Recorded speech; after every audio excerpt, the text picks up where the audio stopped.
Our next guest will also be addressing the committee today, and Allan Meltzer is professor of political economy at Carnegie Mellon and visiting scholar at the American Enterprise Institute. He served on the President's Council of Economic Advisors and is a former consultant to the Treasury Department as well as the Federal Reserve. Professor Meltzer, thanks for joining us. Let me get right to it. Do you think Bernanke is going to make a successful push here to have the Fed hold on to its broader banking supervisory role?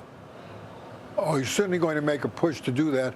Fed chairmen have been doing that. This is an old issue, keeps coming back, and they keep saying what isn't true, namely that they can't run monetary policy without bank regulation. So you're saying that's not true. Why is that? Why do you disagree? And what should the Fed's role then be in this new climate of financial regulatory reform? Every agency that I have observed does best when it does one thing that has one responsibility, and then it can be held accountable for doing it. When it has more than one responsibility, if it gets into doing consumer lending and regulation and all that, it always has excuses for why it didn't do what it should do. So we can look around the world. We see that there are all kinds of different arrangements. Sometimes the central bank is the regulator. More often, the central bank is not the regulator.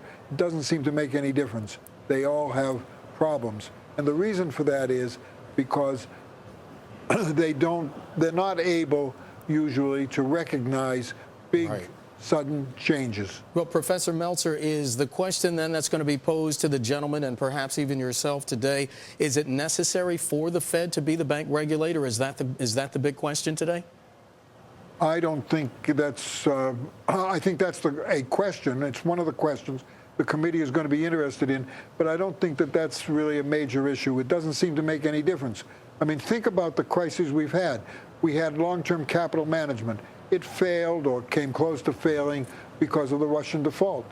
No one knew that the Russians were going to default. Right. Maybe there were some predictions, but it was really a big surprise and a big shock. Then there was the housing problem or the dot-com problem.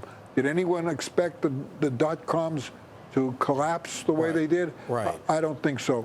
So those are not events that can be predicted. They're what the statisticians call the fat tails in the distribution. Yeah. All right, so if not the Fed in this role, what are the alternatives to bank supervision? The best alternative is to make the bankers responsible.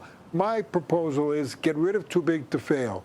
Get rid of Fannie Mae and Freddie Mac. In any decently run democratic country, Fannie Mae and Freddie Mac's subsidy would be on the budget. Get rid of too big to fail. How to do that? Very easy.